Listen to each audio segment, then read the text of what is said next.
আসসালামু আলাইকুম গাইজ, দেখেন আমাদের বিল্ডিংয়ে একটা কাজ চলতেছে। আমরা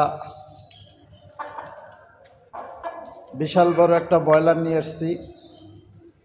এই ব্রয়লারটা জবা হবে ইনশাল্লাহ। আজকে জুম্মা মোবারক। আপনাদের সকলেরই দাওয়াত রইল, যে যেখান থেকে দেখছেন, এবং কমেন্ট করবেন, জানাবেন। হ্যাঁ, আল্লাহর রহমত সবাইরই নিয়ে যেন খাইতে পারি। মুরগিটার ওজন হচ্ছে 5 কেজি 200 গ্রাম। 5 কেজি 200 গ্রাম মুরগিটার ওজন। আমরা ইনশাল্লাহ জুমার আগেই রান্নাবান্না শেষ করব। আপনারা অবশ্যই দাওয়াত রইল, আসবেন এবং লাইক কমেন্ট শেয়ার করে জানাবেন। আলহামদুলিল্লাহ, খোদা হাফেজ।